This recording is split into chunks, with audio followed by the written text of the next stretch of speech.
a sustainable way to lose weight is a pound a week, right? So that if somebody says, I want to lose weight, a pound a week is that's realistic and sustainable. So I have a patient come into my office who's 200 pounds overweight, right? They're 400 pounds. I could tell them it's going to take you a pound a week. Yeah, it's going to take you 4 years to lose that weight. So you tell someone who's out of control that you have a 4-year struggle ahead, and guess what? They go out and buy chocolate cake. And so the same thing with authors. If wherever you are, you're probably about 5 or 10 years away from being a good author. I mean, like really a good one where you can sit down and write a book and it's a good book.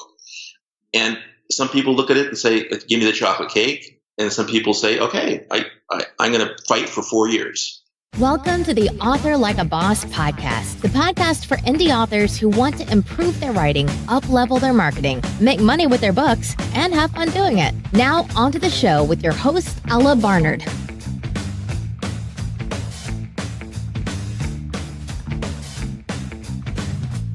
Hey bosses, are you a writer who is finally ready to finish and publish their first book? Or maybe you've already published but want to up-level your sales and marketing?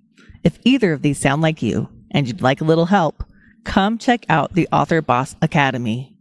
In it, we have live coaching, an exclusive author community, and lots of fun. You can find out more about the Academy at authorlikeaboss.com/academy. Hello, bosses. Hello, everybody. We are here today with Craig Robertson. So Craig Robertson has led a varied life. He was a physician, an immunologic, There you go. immunologic researcher, a shoe salesman, and now he's an author. He started writing so he could do some house cleaning in his head. It was filling up with stories, notions, and weird images. The best way to clean one's head, it turns out, is to become an author. His aspiration in writing is to entertain the reader while making them think, consider, and reflect. I like that. And from this bio, you have no idea what he writes. That's right. It's just good. Think, it's consider, and reflect. What could he write? Thank you for being here, Craig. Oh, you're most welcome. Thank you for having me. Yeah. And thank you for putting a new word into my vocabulary. Oh, there you go. Immunologic. I got it now. That's right. Immunologic. Yes. Yeah. Can you tell us a little bit about yourself and your author journey, maybe including in there what an immunologic researcher does? Oh, that'll put everyone to sleep quick. Okay. Never mind. That's right. Yeah. No. What's fascinating, it's like anything else. It's fascinating if you find it fascinating. Right. Okay. But I've actually been an author for quite a while, but not really successful at it until rather recently, because of things like your show where you learn, oh, that's not how you do it, and I've gotten better. But I actually started doing this when there was no independent publishing, and you had to have an agent, you had to have a publisher, and all that. So I've known the bitter defeats of rejection letters. Mm-hmm. But not anymore. Not anymore. I don't. Since I don't have an agent or a publisher, I don't get any evil letters from anybody. That feels good. Yes. Yeah. Those are most discouraging. It's like, yes. We read the first 3 lines of your book. Thank you. Yeah. Yeah. So what are you writing now? Well, I'm science fiction. So sort of the space opera kind of action adventure science fiction. Okay. How did you get in? You've been writing novels for a while, but we'd like to know a little more about your story. So you can get a little detailed if you want. Well, it's hard to say. It was probably 15 years ago. I just thought I had this story in my head, and I thought, I should just write this down. I'll probably be, probably a waste of time. But so I literally got out a legal pad and a pen and wrote out my first book from many, many years ago. And because there weren't portable word processors, you couldn't take your laptop to Starbucks because there were no laptops back then. So I wrote it out and then eventually transferred it. And lo and behold, it wasn't very good. So my journey started off as it should, with a kind of a not such a good book. But But when I realized that gives you motivation to get better and move on. So, but I started writing, like I say, back in the day when you really couldn't get published. So actually, I availed myself of, I don't know if people still know about patiobooks.com, but Patiobooks was a platform that I would narrate my book in a serialized manner and then post it on Patiobooks, and people could listen to it. So it was an early kind of an audiobook platform. And a lot of people who are now very successful writers, mostly science fiction and fantasy, horror, but really in all genres, were on Patiobooks. So I just met one the other day. Nathan Lowell was a podcaster on the same site I was. So it was nice because it was a community, and we were all writing in the atmosphere where you couldn't really get published. And then, as people are probably familiar, things changed, and there became Kindle books and formats by which you could actually become an independent author. I just ran into someone the other day who was complaining that they had 2,000 books in their garage. And I said, "Why do you have 2,000 books in your garage? Don't you print on demand?" And so she's like, "Well, this is before print on demand. I bought 2,000 copies of my book." So things were very different back then. It's kind of funny. I know somebody else who has a garage full of books, and it's like, I didn't mention print on demand to him because I didn't want to depress him any further. So anyway, I've sort of moved into now what is writing my science fiction in a long series and using the exclusive on Amazon. Mm-hmm. Kindle Unlimited. Kindle Unlimited. It's funny. I hear a lot of debate from my peers saying, "Oh, you got to go wide. You can't count on Amazon." And I'm like, "What? You like lots of work and frustration?" I like 70% royalties and no troubles. Yeah. Okay. So tell me a little bit about that, because there is a lot of controversy, I think, about Kindle Unlimited, and I'm really curious about your perspective. I did, again, before there was a Kindle Unlimited, there was this thing called Smashwords, which is still out there, but Mark's platform has kind of gone by the wayside. But I used to publish on Smashwords, and that's where you put your book up on his site, and he has a converter, and it converts it to the Mobi for a Kindle and the Nook format and EPUBs and all those kind of things. And then you could take them from there, and he would post them on Barnes and Noble or post them on iTunes, or he would distribute them, sort of like Drafted Digital does now on a bigger scale. But so I have some experience with going wide in that sense, and it was a pain because one company would give you an ISBN, and then you wouldn't work on the other one, and so you go back and try to change the first one to the other ones. They say, "No, that's not our ISBN," and there were just lots of headaches, practical headaches, with trying to be wide. It may be better now, but I just learned that it was confusing, and like I say, there's when you screw up your ISBNs, you really have trouble. Mm-hmm. Don't ever do that. And I would go to one link, and it would say, "Okay, find my book on Barnes and Noble," and I'd go there, and it'd say title can't be found. And so it's a lot of work in my experience to go wide.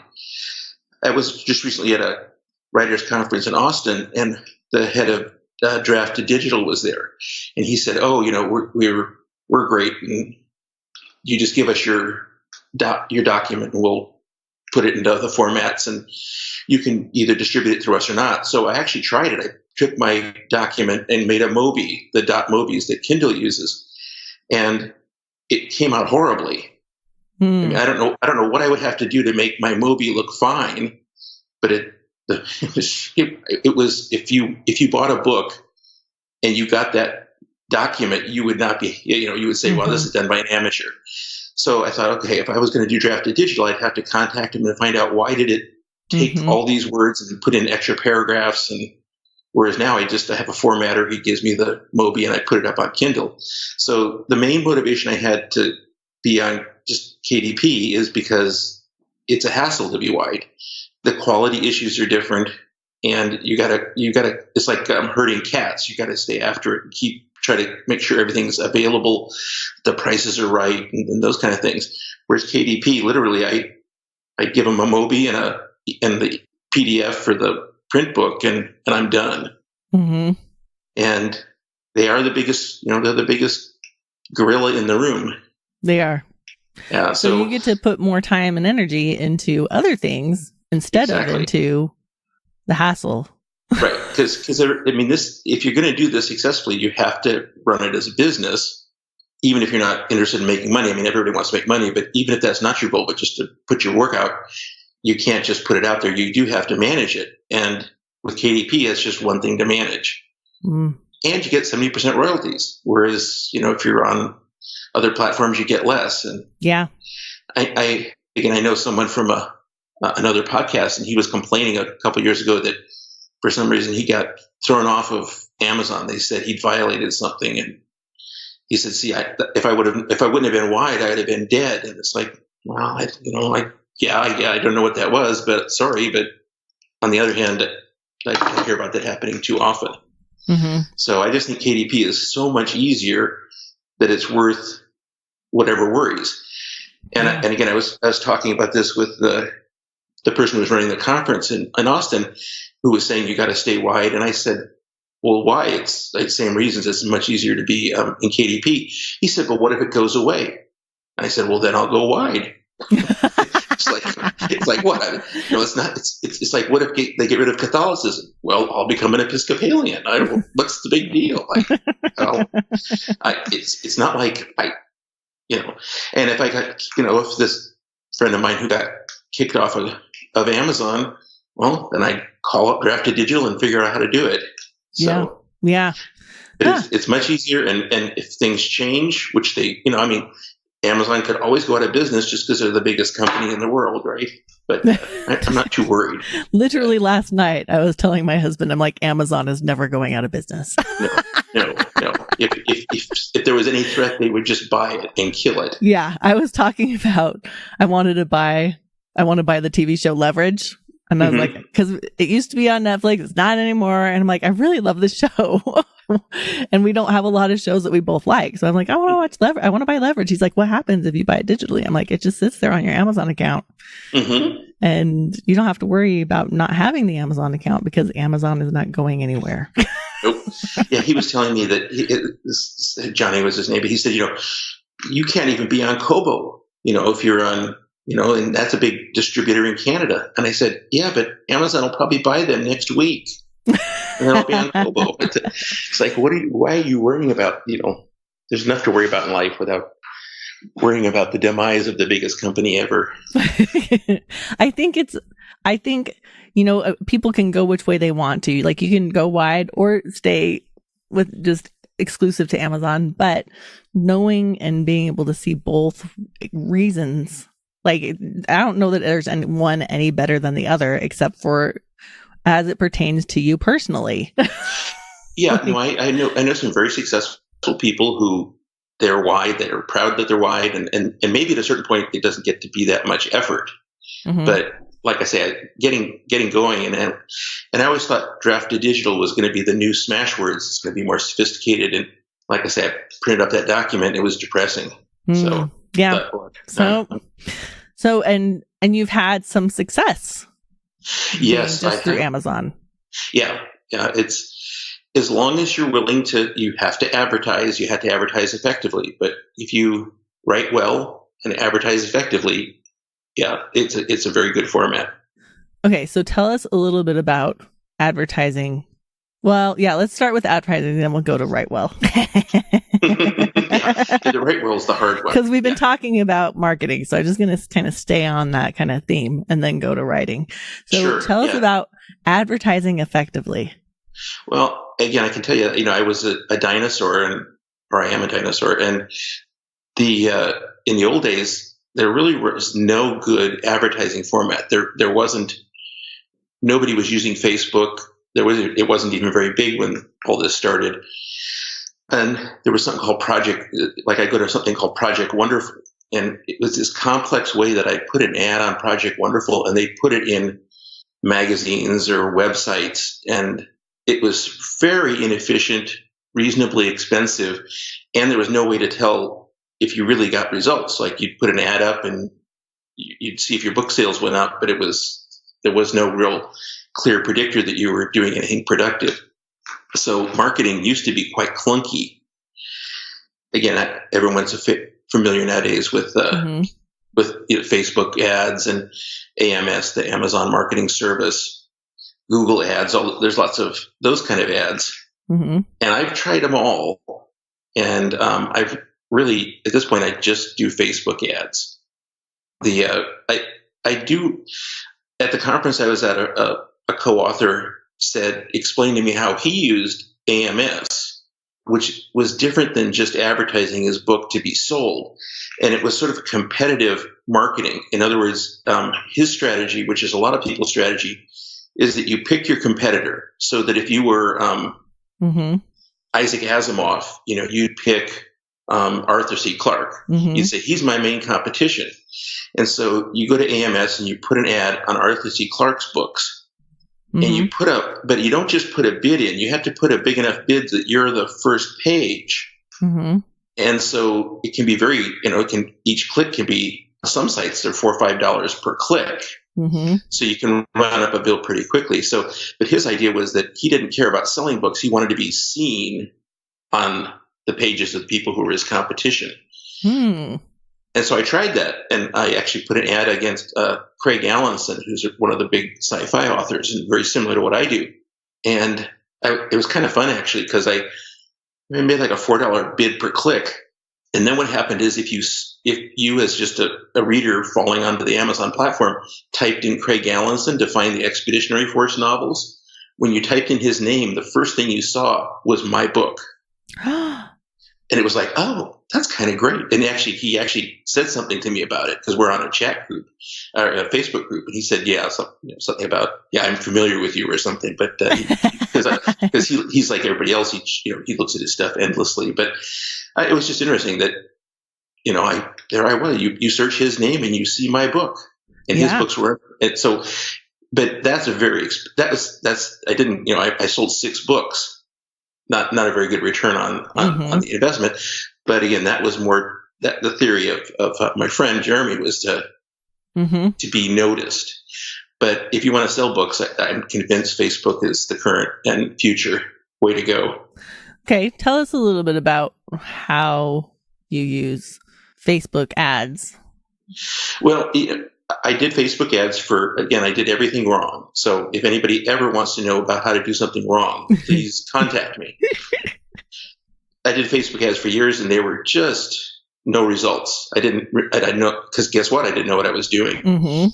But the simple truth is you got to take Mark Dawson's course. Mark Dawson does self-publishing formula.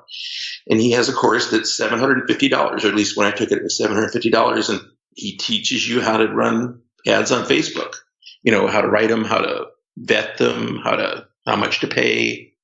And like anything else, if you cut out the middleman and go to an expert, there you go. There you go.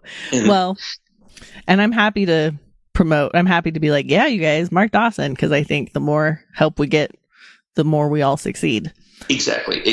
There's it's so you got to mix in your sources and decide what's right. He has 2 courses. One of them is like a beginner's course, and the other one's more advanced. I didn't do the less advanced one. I did the more advanced one. Okay. And if you know what the sales on Amazon look like, they sort of plot over time. They have a graph of how many books you sold, and I ended up with a chart that looked just like all the other charts that people post on Mark's Facebook page, which is it went up and hit the top and stayed straight line to the right. So it really works. Wow. Okay. So can you tell us a little bit about, without, because people, even if you tell us how to do it, the people who will buy Mark Dawson's course will buy it, and the people who won't buy it won't buy it. Right. Even if you give us a little bit more specifics. So for you personally, what have you found because I don't want to take away from Mark Dawson. Right.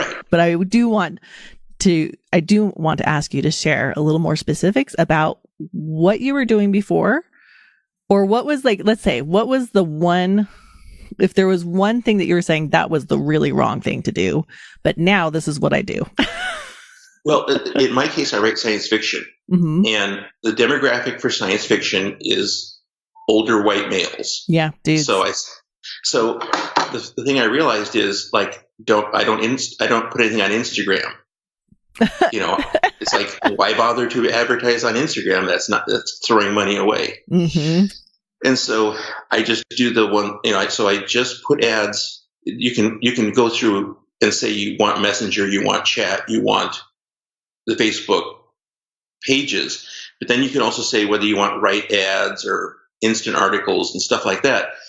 And Mark says, don't do that. Just do the ones in the feed. Mm-hmm. So it's basically the first box. Just pick the first box and cross off all the other ones. And again, especially for my demographic, that's good advice. Mm-hmm. So that's the biggest thing is I just narrow it down instead of putting Instagram messages out that no one's going to buy. It's like me advertising in Claire's. It wouldn't be very productive. Yeah, okay. So you do your ads just in the feed. Just in the feeds. And then it's just a matter of saying, okay, you can see that you can choose your age groups. And I ran age groups and I ran genders. And then you look at locations and you realize, okay, so I'm going to pick an older age group. I'm going to pick men and women. And then you do an ad in the United States and you do one in the United Kingdom. And you go, oh, the one in the UK is not really working. I guess they don't read ebooks there. So then I stop advertising the book in the United Kingdom. So you can get pretty good feedback. I've just come to realize that in terms of making money, ebooks and paperbacks really aren't the way to go. Turns out that the real money in this world is in audiobooks. And so the same thing. Yeah, that's really the future. And it kind of hit. I've heard that other people saying that that's the future, but it kind of struck me this week when I got a royalty payment that, oh my goodness, that is the future in terms of making money. So again, I can run an ad on Facebook, run the same ad in the US, Canada, UK, and Australia, and then I can just wait a week, come back and look at it and see how they're doing. And I realize I'm paying 18 cents for a hit in Australia, and I'm paying $1 in Canada. Oh, don't advertise in Canada. Mm-hmm. So you can have almost real-time decision making to say, I don't know why the ad's working in Australia and it's not working in Canada, kill the Canada ad. And then, again, I look at England and go, oh, no, that's working sort of, but maybe if I sounded more English in my text, I would, so I said more of the King's English. And so I changed the text. That doesn't matter either. I added an author. I just did this week. I for space opera. One of the problems with Facebook is there's not a great selection targeting. They have some big authors and they have some broad genres, but you really can't pick people who are really hot. But so I threw Neil Gaiman's name in because he's big. I thought, okay, I'll get a big exposure with Neil Gaiman, and it killed my numbers because it turns out his readers are not sci-fi readers. They're not sci-fi readers. No, they aren't. So I was advertising to them and they weren't clicking. And so my cost per click went way up. My sales went down. So I take Neil's name out and boom, it went right back to where it was. So I like Facebook ads because I get useful information. Yeah. It's a quick response and that's nice. Like what I like about like websites and just digital stuff is how quickly you can make a change. Yes. You're like, this isn't working. So what kind of image are you using on your Facebook ads? Is it a picture of your, picture of your book or? Well, that's an interesting thing. That's an interesting option too, because it's so easy to change. I did this maybe a year or two ago where I would take an ad, same demographic selections, same text, and I would put 4 ads up with 4 different pictures. And just to see, do people really pay attention? And the answer is that they do. And you can tell real quickly. So for example, I had a picture just of I always have a long series, and so I always advertise the first book. And so I had a picture of the first book against a black background versus a picture of the first book against a white background. Mm-hmm. And lo and behold, there was a difference. The white background didn't sell nearly as well as the black background. Really? And it's like, so I said, okay, well, I'll use this picture. And then I went to the Hubble telescope images. They're They're public now. I know. So public. Cool. And so I did various overlays, right? And I'm not a Photoshop person, but just clunkily put my cover on top of a Hubble image and tried that. And I put one Hubble image up and it would work, and I put another one up and it didn't work. So I had one with the Pillars of Creation, which is a famous Hubble shot, and it looks kind of like an animal rearing back. It's a cloud, but I did my book at the tip of the clouds, and that ad really worked. Whereas the one with Jupiter in front of it didn't work. So you can vary the images, and there was a company that will give you a bunch of. You send them your book cover, and they'll send you a picture of someone reading it, your book next to a warm fire, your book at the beach, and so you get 12 or 15 different images of your book on. They're just your book 3-dimensionalized, your book at the top of a stack of books, and so I got these 15 images, and I said I didn't like this one, didn't like this one, so I picked maybe 10 of them and ran those as ads, and some work and some don't. Huh. And so, but you can actually tell. And there's one that I kind of like this trick. They gave me one picture in front of a warm fire and one picture at a beach. So last week when I was putting up my ads, because I do it the first of the month for the United States, I used the warm fire. But for my Australian ad, I put the beach. because it's wintertime here and it's summertime down there. Yeah. So I thought, okay, I got to play to the audience. But actually the best ads that I have for the book, I went out and took a picture of the ocean. Carmel by the sea is near here. Yeah. And it's very picturesque. So I took a bunch of pictures and put my book over it.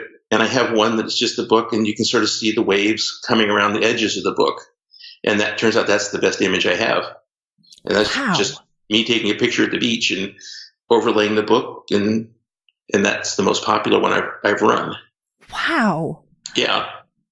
Guys, so it's kind of like playing a game. It is. It's just because you think about it, it's got to catch someone's eye in the feed. And actually, it's what my wife told me. Everybody likes the beach. So when I run the image of the cover and the image of the cover over there's a big rock. It's just at Lover's Leap in Carmel, or Lover's Point. There's this big rock in the middle of the beach, and so that's where the book goes. It's over the rock. But I ran just a picture of the cover versus the cover over the rock with the beach and the water coming around it, and the beach does much better than the same cover without the beach. And that's, like I said, my wife said, everybody likes the beach. So that image is more appealing. Huh. Okay, so are you okay if we keep deep diving for a little bit? Sure. Okay. Absolutely. Because this is really interesting, because this is a part that people are like, okay, Facebook ads. And then they're like, but it feels very overwhelming. It is. And once you take Mark's course, you get on his, you get in an inside group, which is only people who've taken and every time he runs the course now, these people post and say, I'm overwhelmed. I took the course and I put an ad up and I don't know what I did. Help. And and then the rest of the group calm them down and say, this is how you fix it. But even it is overwhelming, but it's like anything else. You just practice. Yeah. Well, and then oftentimes, like once you get it initially set up, then it's just a matter of maintaining. It's not a matter of having to create from scratch every time. You could switch in a different image or something, but listening to you, I'm telling Craig, listening to you is making it feel very doable because you're getting into the specifics and you're like, well, I can take a picture and put my book over it. Exactly. I don't even have like I said, I don't do Photoshop. I just got I have this Pixel Imager or something like that. Yeah. I use Pixlr. Pixlr. I use them. Right. Yeah. And so I open up Pixlr and I open the picture of the beach, and then it says you go to adjust size or overlay, and I overlay the cover.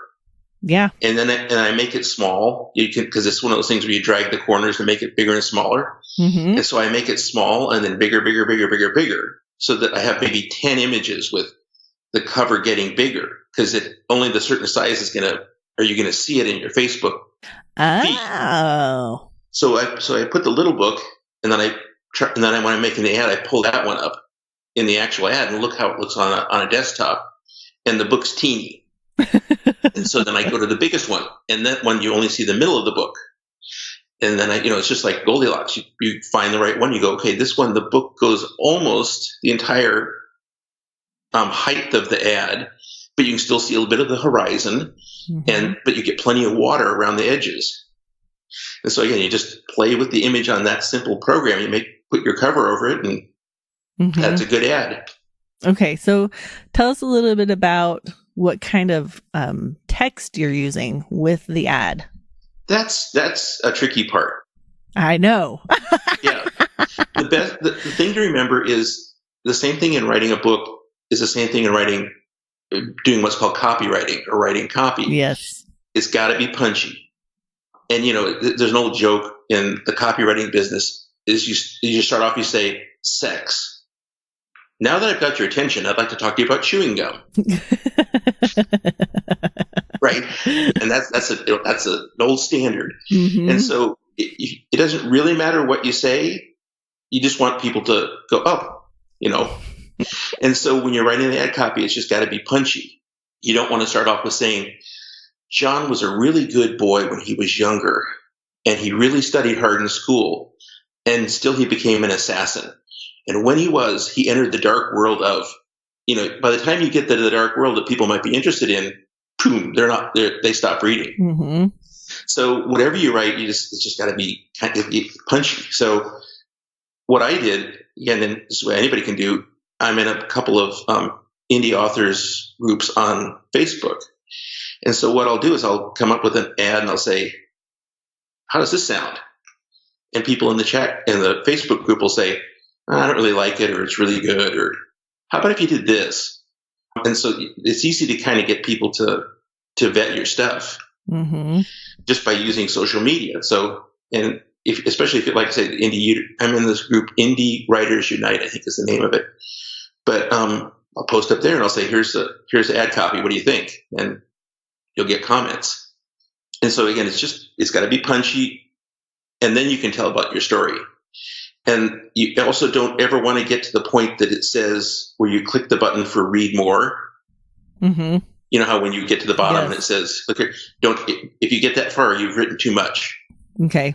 Your whole ad has to appear above the read above more. the photo. Yeah. And if you've gone too far, then you've gone too far. Including your link. Yeah. And then you get a little one at the bottom too, where you can put a little, like 2 sentences at the bottom. Same thing. It's like 30 or 40 characters. Don't go to read more because you want people to see everything. The less clicks, the better. Yeah. Yeah. Because if people look at it and say read more, it's like, I'm too tired. I can't click read more. So, but whatever you write in your Facebook ad, it's just got to be punchy.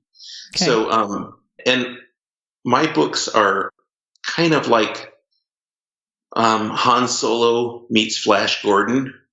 Is sort of the whimsical kind of themes in my book, and the stories that I write. There's some serious things and battles and intrigue, but it's lighthearted in that sense. But one of my ad copy starts off with 3 words that one of the best ones I have starts off with just 3 words. And it's broken, immortal, alone. Ooh. Yeah. And then I say John Ryan, who's the character, became an android to save humankind because Earth is doomed. And then I can put an explanation in. But really, he's immortal, and yes, he's alone when he's traveling alone, but I don't even know why he's broken. I don't think he's broken, but broken, immortal, is just as good. It just catches people. And so even though it doesn't have a lot to do with the book, it has something. And then you start off then you give them a teaser or a feel for what you're gonna say. I think I love that you said that it's not exactly what the book is like, because I think a lot of people conflate or the marketing and the store and like the summarizing the story. So they're like, I'm making this ad. Yep. How do I summarize my story into and let me be 2 honest. sentences? And you don't. Go ahead. Yeah. For people who are older and watch Bewitched, when watching Darren Stevens at the ad agency, you don't want to be too honest. You just come up with something catchy, and that's not dishonest. It's okay. Yeah, it can be catchy. You grab their attention. They'll click on your link. They'll read your blurb. If they don't like the blurb, they won't buy it. You're not tricking anybody. Right. They always have the option of not buying. Yeah, and but if you think about the most successful stoppers or hooks, what they're called. If you think about the most successful hooks, the great ones are just when you thought it's safe to go back in the water. Mm-hmm. No one can hear you scream in space, right? So you think Jaws and Alien. Mm-hmm. And there was a guy who chanced upon a good hook, and he actually went from selling almost nothing to $70,000 a month of sales. And his hook was this: he was a mystery writer, like a thriller. And his hook was, "Would you kill your wife to save your daughter?" And it was, you think, that got my attention. Yeah. And then you read on that I guess they kidnapped her and said, "Kill your wife. She's a politician." I don't read that genre, but so again, he was kind of lucky that fit with his story. But no one can hear you scream in space. Mm-hmm. I don't know. That doesn't tell me anything about Sigourney Weaver being eaten by aliens. Mm-mm. But anyway, so you want a good hook. That is so interesting. And here's the next thing. Nobody's going to remember the hook. Nope. Once they've read your story. Exactly. Yeah. Actually, I had the first time ever, I had to say, a woman wrote me at my author's page. I got quite a bit of traffic on my author's page. And I wrote the ad, Broken, Alone, Immortal. And she said, "Gee, this sounds depressing. I don't think I want to read it." Because it is kind of ominous. Mm-hmm. And so I wrote back to her and said, "Well, that's a hook. The book's kind of lighthearted. Why don't you read it?" And actually, what I did for her, and I do this often, is I said, "Email me and I'll send you a copy of the book for free, and you can read it and then tell me if it was depressing." So I haven't heard back from her, but so one person did. You still got her attention. Exactly. Exactly. It's what they say in Hollywood. Say anything you want about me, just spell my name right. Yeah, I think, that's really good advice. Yep. Because that's what I say to people. I'm like, hey, like book covers, talking about book covers, right? I'm like, the book cover is not like a visual representation of the story. Nope. It's marketing. It's pure 100% marketing. And you can tell one of the examples of that is like, how many different covers have there been of Harry Potter? How many different covers have there been of Dune? How many different covers? Like the covers are not, they change them all the time to market to the new generation, to new audiences, to like, they're constantly updating them because it's all marketing. It's not actually a summary. Well, again, in my genre, science fiction, space opera, that action adventure, you got to have a battle cruiser shooting at a planet. Mm-hmm. And so if you look at all the books in my genre, it's a big, giant space cruiser shooting at a planet. Everybody's book is not about a space cruiser shooting at a planet. No. Yeah, and like in my covers, there's a couple where there's a space cruiser shooting at a planet or something like that. There's no space cruiser shooting at a planet. But that's the cover. Yeah. In the story, there's no space shooter. There's nothing shooting at a planet, but the cover has it because that's what the other books in your genre have. And you want to have people recognize what type of story it is immediately from looking at the cover. It's sort of like someone who has a bow tie on says, "I'm a nerd." So you just look at the label and say, "Yes, I know you're a nerd. You didn't have to tell me." So you look at the cover and say, "Oh, space opera. I'm going to like this." Mm-hmm. Yeah. So. I love it. Okay. So remember way back when I said we would get back to the bit about writing well? Yes. It actually is a great Neil Gaiman quote. If you YouTube Neil Gaiman graduation speech, he's doing a speech in front of a big audience of people who are graduating at some art school somewhere. And he talks about being a freelancer. And it's worth looking at. I'm going to probably misquote him. But he says, when you're a freelancer, you have to be good, pleasant, and on time. He said, but 2 out of 3 aren't bad. And if you're really good at one of them, that's enough to be successful. Something along those lines. So, so who cares about the writing? If you got good advertising, you don't need writing. But we're not, but no. That is not what we're promoting here on this podcast. We want good advertising and good writing. Because actually, most writers kind of always wanted to be a writer. And one of the big concerns for them about self-publishing is the quality. Like, they want what they put out into the world to be high quality. And that's part of like why they might like traditionals, because you have help to make it high quality. Whereas when you're indie publishing, you're doing it yourself. And there's this concern about that. So can you tell us a little bit about having high quality writing that you're putting out into the world? Well, first I would say there's no correlation between going with the big 5 publishing houses and quality. Because I had this discussion. I read a book, I won't say the name, and I wrote a review, and it was so bad the author contacted me and said, I don't know you, why do you hate me? And I said, well, I don't hate you, it's just your book is bad. This is the reason, this is the reason, this is the reason. I said, I would change those if I were you. And he said, well, I can't, it's traditionally published. But it was just not a good book. And a lot of popular published books are just not very good.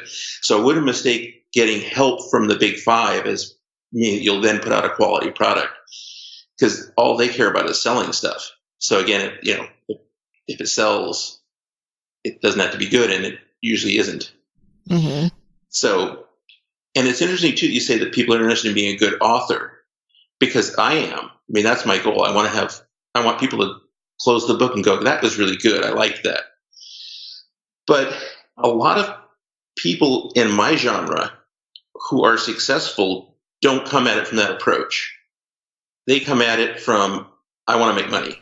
I want to put out a lot of books, and I want to make a lot of money. I want to quit my job. And so there are people who come at it with that. I woke up one day and said, I want to be a good author.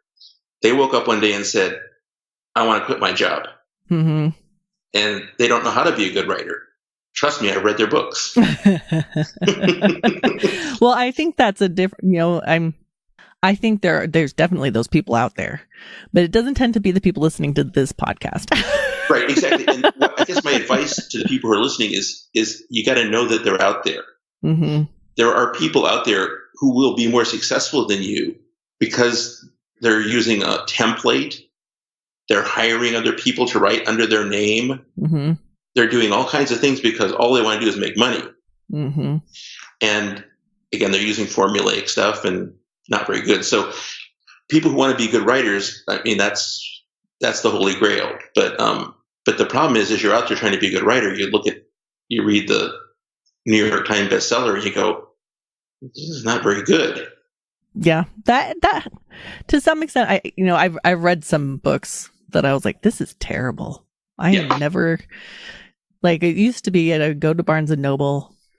Or it used to be I went to Borders, but now it's like I would go to Barnes and Noble every other week, and I'd buy 3 books. Like on a Friday, I'd buy 3 books, and I'm like, this is me for the next 2 weeks weekend. Like, this is what I do. And they had all these different books to buy, and they were good. Now I go to Barnes and Noble. The last time I went, like, I live an hour and a half from the nearest Barnes and Noble. So it's a ways away. It's a trip to get to Barnes and Noble. and my husband usually takes me there for my birthday because it's like a special occasion. You can go buy some books. We can get Thai food. And like, and I went and I'm like, okay, I'm very rarely here. I love books. So let me pick out one that's really good. And I found this one that I was like, okay, it's got these quotes on the front. It looks good. The blurb is good. I bought the book. Read the book and was like, this book is baloney. I hate this book. Yeah. It was so but bad. It had a good cover and a catchy blurb. Yeah, it was so bad. That's what you got to be good at to sell a book. It was so terrible. Yeah. The main character was kind of wishy-washy in terms of her development. And I'm like, sometimes she was kind of badass and sometimes she was like a weenie. So, like, it had a thing in there where it's like, I couldn't tell if it was like it was set in like fantasy world, like kind of Renaissance old school. But then on occasion it mentioned that there had been some kind of like apocalypse or something. And so then I was like, oh, is this a dystopian? Like, it was like, I couldn't tell. Exactly. I couldn't tell. And I'm like, what? I was so annoyed because you'd already bought the book. Yeah, I'd already bought the book. It was the one book, like the one fiction book, because I got other books, but it was like my one sci-fi fantasy book that I was like, yeah, this is the one. It was so terrible. And so I agree with you. Like, I could go on and on about this book because it annoyed me so much, and I'm like, dang it. Yes, yeah. But I don't. But how do you make sure, as an author, as an indie author, how do you make sure that you're putting out?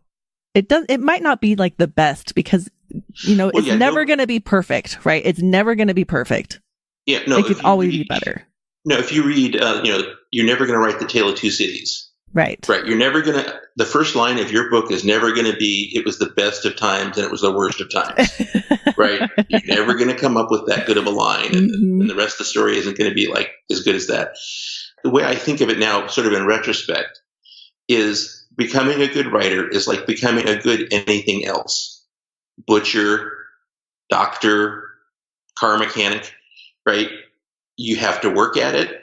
You have to want to improve. You have to avail yourself of ways to improve, and you work at it. And, nobody who's a butcher is a good butcher the first day he's whacking apart a cow.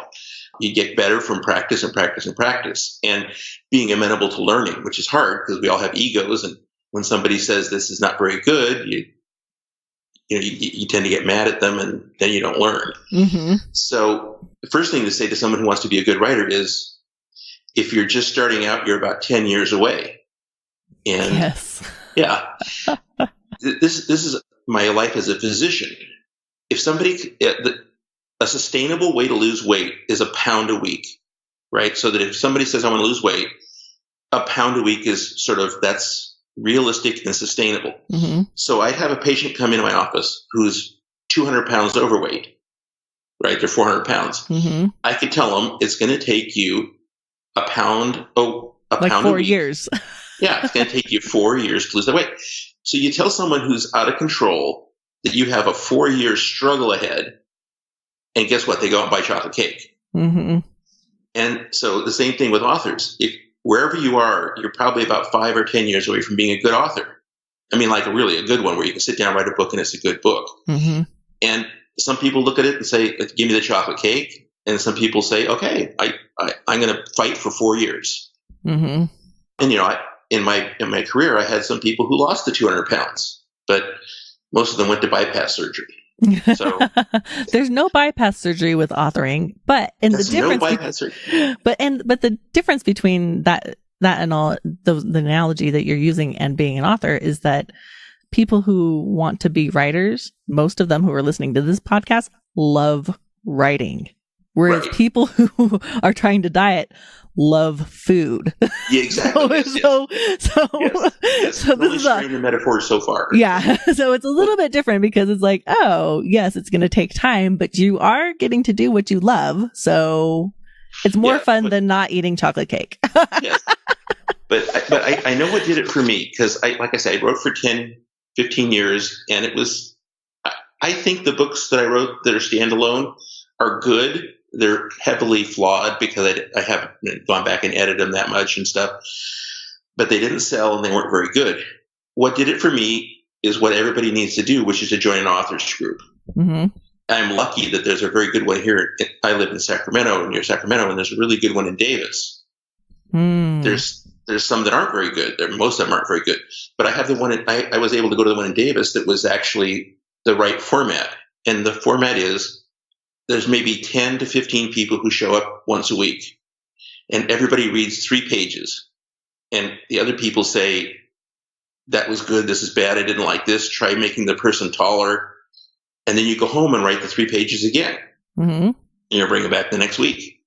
In the group, there was a woman who wanted to write biography of Walt Disney, because she could do nonfiction, it could be fiction, it could be short stories. It doesn't matter. It's a writer's group. Mm-hmm. And so her first day there, she had this text. It was painful to listen to her read it. It was just painful. And I didn't even know what the book was about. And even though she said this is a biography of Walt Disney, mm-hmm. listening to it going, oh my gosh, this is horrible. I'm going to go to the bathroom. And then we'd all criticize it gently. Mm-hmm. And then she'd go home, and she came back the next week, and it was just about as bad. And she came back the next week, and it's just about as bad. But it was better. Mm-hmm. And so I can predict she's never going to sell that book. She's never going to get it together to turn that, whatever the thought process that came into making that book, she was never going to make the grade. Mm-hmm. But that's how you do it. And my example, my first book and my sort of the lead into my universe is the Forever Life. And I was writing Forever Life and going to this group. And so my first thing is, the Earth's going to be destroyed, and we have to go find a place to move the human population to. So I worked out a mechanism. You're going to have to put people aboard asteroids, and the asteroids sail through the universe and take you elsewhere. We have to have a destination, so that the whole thing starts with John Ryan becomes an android. He's transferred to an android so he can go out in space for long space flights. Mm-hmm. Because it's not practical to send a human. Anyway, and this is fairly 50 years off kind of technology. But the point is, I would emphasize, like my first take on the book, I talked a lot about the lab that was fabricating it, how big it was and how secure it was, and it was underground, and it was the size of an aircraft carrier. And so I'm reading this description, and one of the people that I finished on, someone had to stop me and said, I don't care how big the facility is. And I'm thinking, well, it's kind of interesting, isn't it? They have multiple elevators and 2 nuclear reactors, and he's like, I know, I don't care at all about the facility. Why do I care how many swimming pools they have? Because I was talking about how many swimming pools they had underground, and so I was kind of hurt, but so I went back and rewrote it. And so now when I talk about the facility, when you read the book that it actually came out of this, all you get is John's walking down a hall with his heels clicking. And he goes past security, and he's in the facility. And because, again, I learned that people were like, I don't get it. I don't care about that facility that you're so taken with. Mm-hmm. And when they had their first go-around for my book, at the first press conference where they introduced John Ryan in his android form, several reporters passed out. They were so stunned. And I remember in the group, somebody raised his hand and said, reporters don't pass. Have you ever seen a reporter pass out? He said, reporters don't pass out. They're professionals. And I'm like, well, that's true. I had never seen a reporter pass. So I rewrote it that the reporters didn't pass out. They just asked questions. And so, again, it was a bad idea. I took it out of the book. So I come back the next week. I read it again. And this time he answers questions. The reporters say, what's it like to be a robot? And he says, I feel fine, and nobody passed out. Mm-hmm. So again, a writer's group is good for that. Mm-hmm. I would have never gotten any of this straight if I didn't do that. The feedback. Yeah. Having somebody awesome. Yeah. And there was, and in the group, there was one guy who was just a jerk. And everybody knew him. I won't say his name because it'll come back to me if I say it. Mm-hmm. But everybody in the group always talks about him. And he didn't like me too much, and he was kind of rough on me, but that was okay, because the things he said I said something that he did something from 3 meters away, and he said, that's too far. He needs to be closer. And it's like, oh, that's true. He did need to be closer. He didn't do that from 10 feet away. Mm-hmm. So even people who aren't very nice, you listen to what they say and don't get mad. Don't get mad. Yeah. And keep trying and keep going. Don't let them stop you because somebody's a grumpy. Yep. Yeah. So again, not everybody has a great group in Davis. I actually looked in Sacramento to see if there were anything similar. And there's writers groups, but they all look social. Or you didn't read at them. Mm-hmm. Someone read something and you talked about it. So again, and there's conferences. There's one up in Tahoe, Lake Tahoe, every year. I've never gone to it, but a friend of mine did. And it's sort of a writer's retreat. And you go to so again, that's only a one-time hit. But again, you go there, you write, and your peers criticize you. And you can meet people and create your own writers group, maybe. And now with online, you don't even have to all be in the same geographic location, as long as you can find those people who are committed to writing. Yep. Yep. Right. Okay. So you could start. You could start one of your listeners. Yes. Everybody could have a mutual. You could have a Facebook page, and you could post up 3 pages, and you could all cut it to pieces and cut it to pieces. Reduce them to their just size. Okay. Remember the scene in the great scene when you're a writer, the scene of Hemingway in the movie Midnight in Paris, and the protagonist is asking Hemingway, "Would you please read my book? I want to know what you think of it." And he says, "I hate it." He says, "Well, you haven't read it. How do you know you hate it?" He said, "Well, because if it's bad, I'll hate it because I hate bad prose. And if it's good, I'll hate it even more because I hate competition." I like that movie. And I don't like that many of Woody Allen's movie, but that one I like. Yeah. Okay. So you gave us some of your best advice. So what I want to end with is tell us about your latest book and where people can find you. Tell us about the Ryan verse. Well, I'll preface it by saying it's important in science fiction to write a series if you want to sell it, so you can get sell-through. So when I talk about my book, again, if you're writing a standalone book in this world, you probably shouldn't. In the indie world. So if you're a romance writer, you need to have your quirky character with her tomboy haircut and write 12 books about her. You don't want to write a book about her and a book about someone. Or, I don't know that that's such a great idea for romances. With romances, by the end of the book, they should be together. But you could have there be like 7 brothers. Right. Some way that you're hooking everything together. Yeah, 7 brothers. So you're like, oh, I'm reading about this brother, and now I'm reading about this next brother, and now I'm reading about this, or something, so that it's all related. Okay, go ahead. So anyway, so I wanted to write science fiction, and so I aimed for writing a series. And so again, it's the whole series is a continuum. I just finished novel 16 this week. And so it starts off with the Earth's going to be destroyed. John Ryan has to find us a home. He goes out and explores the galaxy and runs into a bunch of quirky characters. And so it goes through the first series, and then the second series takes place in the far future, but same characters. And then the one I'm writing now is not so much farther in the future, but just a different same group of heroes and another group of villains. And so they're all on KDP. Guess what? You can join Kindle Unlimited, and you don't even have to pay to read it. What's the first book in the series? It's The Forever Life. Okay. The Forever Life by Craig Robertson. Right. Okay. Awesome. And then I start the second series. It can be standalone. That's called Galaxy on Fire.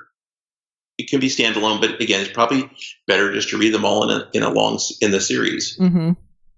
And I've been successful to that extent because, again, I'm on KDP, so I can look at the numbers and I can see what the sell-throughs are. Mm. And so, I get, for every read of the first book, about 25% will finish the series. Wow. See, and that's the benefit of, next. Exactly. And some people, even in sci-fi, some people they'll have like a series of maybe like 5 books, but they have spin-off series with the same characters or one of the characters, but you put them in a different setting, but the same world or same universe, which is also a way to keep people reading because they're like, oh yeah, I like that guy from that book. And now he's got his own series. Exactly. So, awesome. So you can be a good writer, but you do have to think about, if you want to be read, you got to advertise and you got to have a series. Yeah. Awesome. Thank you so much for sharing this amazing good advice. Like here's the thing, like I know that like Facebook ads and the technology, like the technical aspects of being a successful author are not always that interesting, Exactly. But they like, it's not like, oh, I love just listening to this, but it's really useful for those people who are ready to do Facebook ads. So I really appreciate you sharing all your expertise with us. Oh, no problem. And the other thing is, you can start off with $5 a day, and if it's not working, you kill it the next day. Yeah. It doesn't have to be expensive. Yeah. I really appreciate you taking the time to talk with us. Oh, you're more than welcome. Anytime. Awesome. And thank you everybody for listening. Hugs and happy authoring at Author Like a Boss. Hey boss, you made it to the end of the episode. You're the best. Because of that, I'm going to give you a special invitation to find out more about the Author Boss Academy, where I and a bunch of really awesome authors hang out, have fun, and get stuff done. If you end up joining, tell me the secret word and you'll get a special bonus. Find out more about the Academy at authorlikeaboss.com/academy. The secret word is nipples. Hugs and happy authoring. I hope to see you soon. If you love the Author Like a Boss podcast, we'd love for you to subscribe, rate, and give a review on iTunes. Until next time.